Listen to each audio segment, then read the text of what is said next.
Okay, so will be doing transport. और transport में देखो, जैसे रोडवेज है, रेलवेज है, एयरवेज है, वाटरवेज है।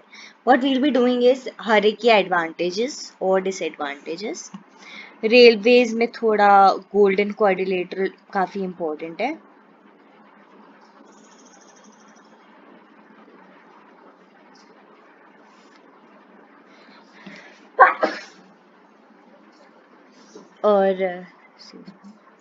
और इधर नेशनल और स्टेट हाईवेज भी काफी इम्पोर्टेंट है। अदरवाइज हाँ, एडवांटेजेस और डिसएडवांटेजेस ही करनी है। इसके बाद फिर हम ये एडवांटेजेस डिसएडवांटेजेस करने के बाद ये कैटेगरीज ऑफ रोड्स करेंगे। जिसके बाद फिर हम गोल्डन क्वाड्रिलेटरल वगैरह करने के बाद रेलवेज पर आ जाएंगे, जहां पर हम सिर्फ एडवांटेजेस एंड डिसएडवांटेजेस ही करेंगे तीनों के। बट एयरवेज में जस्ट सम इम्पोर्टेंट एयरपोर्ट्स करेंगे इंडिया में, that are in New Delhi, Kolkata, Chennai and Mumbai. तो यही चार इनके एयरपोर्ट्स के नाम याद करने हैं। ठीक है, तो अभी हम लोग before we start with this chapter we need to know कि ट्रांसपोर्ट का थोड़ा इंट्रोडक्शन हमारे पास होना चाहिए। So what is the need of what is basically what is transportation? Transportation अर्थात परिवहन, ये इसका हिंदी शब्द है। तो परिवहन क्या होता है? It is movement of human और एनिमल और goods from one location to other. किसी एक चीज को, किसी एक इंसान को या एनिमल का मूवमेंट एक जगह से, या यूं कहो कि एक पर्टिकुलर लोकेशन से दूसरी तरफ। So let us understand transport. So transport से क्या क्या फायदे होते हैं, इसके advantages. Better utilisation of resources. तो जो रिसोर्सेज हमें मिले हैं तो उसका बेटर यूटिलाइजेशन, जैसे कि कुछ बैकवर्ड रीजन्स होते हैं, जैसे कि जैसे रिवर्स ना हर जगह पर नहीं होती। सपोज यहाँ पर एक रिवर बह रही है, लाल रंग की है बट बह रही है, इधर के लोगों को तो इस रिवर से फायदा हो रहा है इधर के, बट जैसे यहाँ के लोग हैं, इनके पास रिवर नहीं है तो इनके पास पानी नहीं है।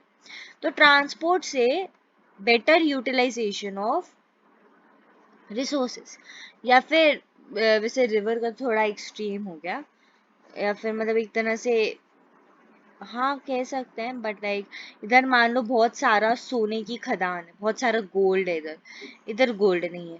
तो इस गोल्ड को यहाँ के लोगों तक पहुंचाने के लिए, तो इस तरह से better utilisation of resources by linking of backward areas by linking with the advanced areas। तो ट्रांसपोर्ट को हम नीले रंग में करेंगे, better utilisation of resources by providing them to backward areas as they are being linked with the advanced areas। दूसरा क्या है, इसी तरह से जैसे ट्रांसपोर्ट से रिसोर्सेज होती है ना, तो ट्रेड नाम की भी एक चीज होती है जो कंट्रीज करती है।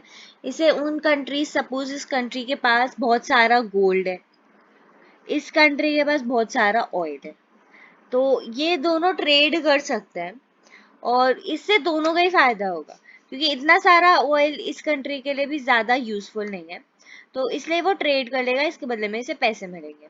और गोल्ड भी ये ट्रेड कर सकता है। So the other is helps in promoting trade, क्योंकि ट्रेड भी इंपॉर्टेंट चीज है, और ट्रेड कैसे हो रही है? ट्रांसपोर्टेशन से ही हो पा रही है।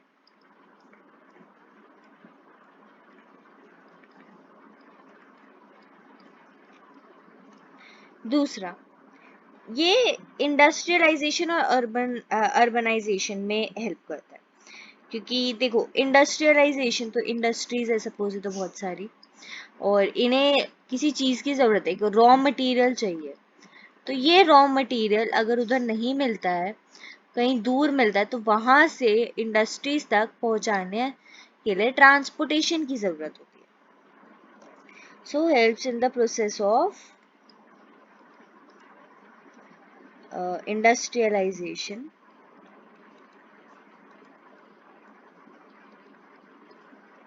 and urbanization.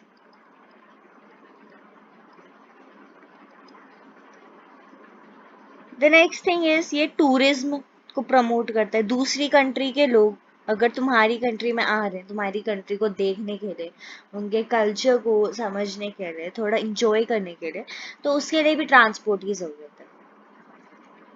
So it like kind of promotes tourism. Then the next point is removes scarcity of goods. It's kind of related to this point only कि अगर इधर कोई चीज की कमी है तो वो उसे दूर कर देगा. बट इधर it was more inclined to those particular regions जहां पर ज्यादा है वो चीज, इधर उनके लिए बात हो रही जहां पर कम है. So it removes scarcity of goods. ठीक है. Minimising effects of natural disasters. अभी क्या होता है, हमेशा गुड्स और ऐसी चीजें ट्रांसपोर्ट करने के लिए नहीं यूज होती. सपोज कहीं पे कोई नेचुरल डिजास्टर हो गया, कहीं पे फ्लड वगैरह आ गया, तो ट्रांसपोर्ट की बहुत जरूरत होती है कि लोगों को एक जगह से दूसरी जगह ले जाने, लोगों के लिए चीजें इधर से उधर ले जाने. तो it is very useful when there is a natural disaster. So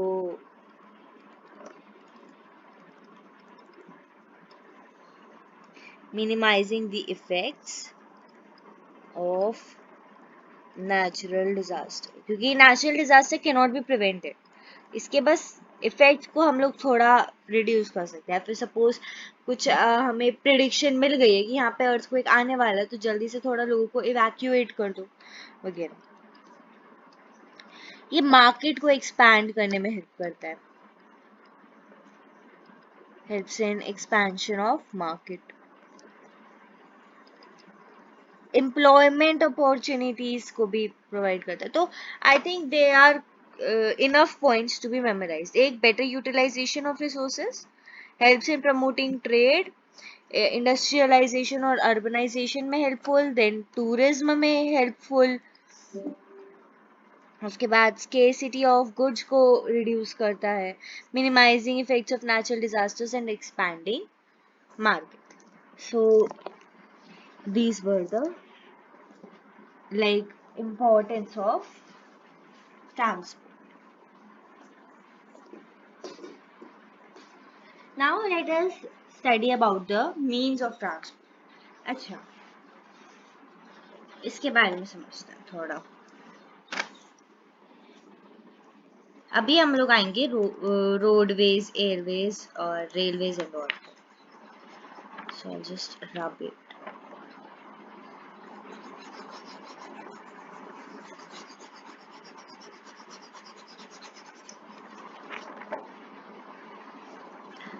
Now that we talk about means of transport,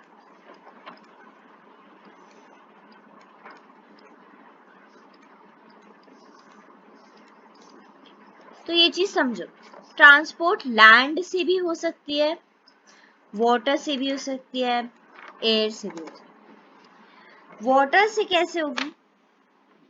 water से होती है इनलैंड, सॉरी एयर है ये, तो कोई नहीं, एयर से होती है नेशनल और इंटरनेशनल, वाटर से होती है इनलैंड और सीज एंड ओशनिक. वैसे इस सब के बारे में हमें डिटेल में कुछ पढ़ने की जरूरत नहीं, हमें इन दोनों के सिर्फ एडवांटेजेस और डिसएडवांटेजेस करना है. बट लैंड में देखो रेलवेज और रोडवेज दोनों आते हैं, और ये दोनों ही बहुत इंपॉर्टेंट है. दे आर वेरी इंपॉर्टेंट, हमें इन्हें बहुत अच्छे से करना होगा. Now that I have given a nice overview of it, let's study about roadways. थोड़ा roadways के बारे में अब जानते हैं.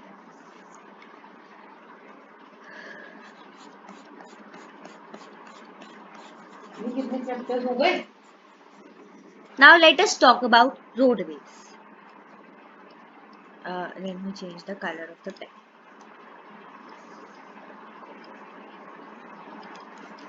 रोडवेज एक बार शेर शाह सूरी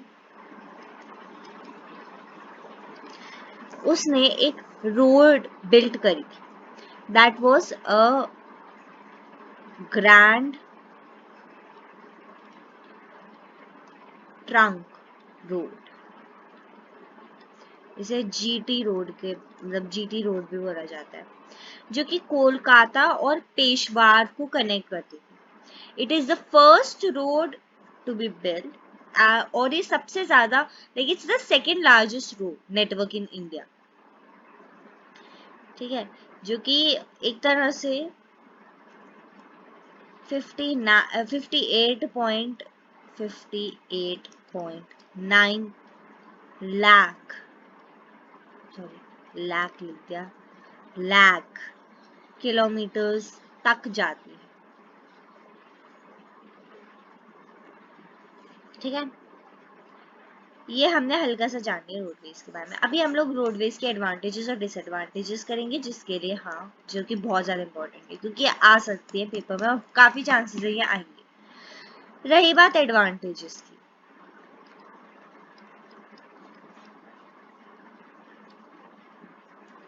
तो रोडवेज की देखो कंस्ट्रक्शन कॉस्ट बहुत कम है, रेलवे लाइन से तो कम ही है.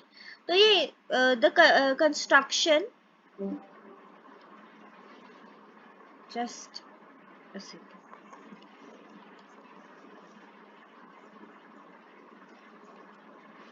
so like the construction cost is less.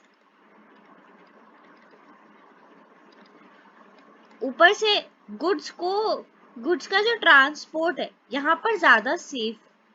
तो transport of goods is safer. अब ये door to door service provide करता है.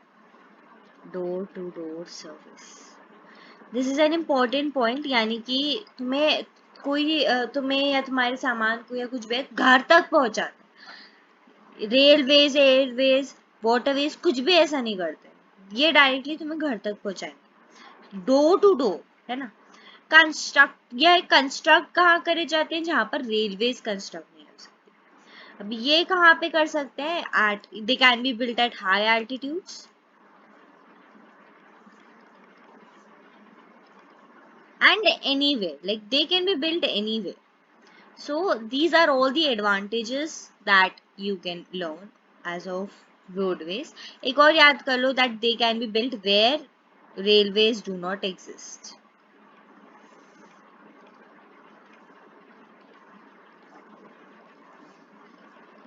रही बात डिसएडवांटेजेस की, तो पहला तो ट्रैफिक जैम्स. अगर लैक ऑफ ऑर्डर है, लाख नहीं लैक इस बार करेक्ट है, lack of order can lead to traffic jams. अगर प्रॉपरली मेंटेन्ड नहीं है तो हैवी लॉस होगा क्योंकि wear and tear of machines होंगी उस हिसाब से. लाइक मशीन्स खराब हो जाएंगी अगर they are not well maintain. अच्छा, ऊपर से there are multiple check points, toll tax, जिसकी वजह से बहुत ज्यादा देखो एक तो स्पीड बहुत डिक्रीज हो जाती है ट्रैफिक की, टाइम वेस्ट होता है और बहुत ज्यादा इरिटेशन हो जाती है. थोड़ा टोल टैक्स के बारे में लिख दो. And multiple check points. और जो इसकी कंस्ट्रक्शन और मेंटेनेंस है ना, it's there is no stable government policy. No stable government policy for its construction and maintenance.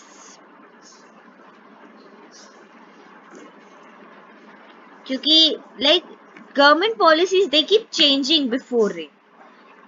और ना क्या होता है, रेन से पहले ना हल्का सा टेम्परेली रिपेयर कर दिया जाता है, बट बारिश के बाद फिर से इनकी कंडीशन बेकार ही हो जाती है। So these were all the advantages and disadvantages that need to be done. अभी हम लोग बात करेंगे गोल्डन क्वाड्रिलेटरल और नेशनल एंड स्टेट हाईवेज की नेक्स्ट वीडियो में, क्योंकि पहले 15 मिनट की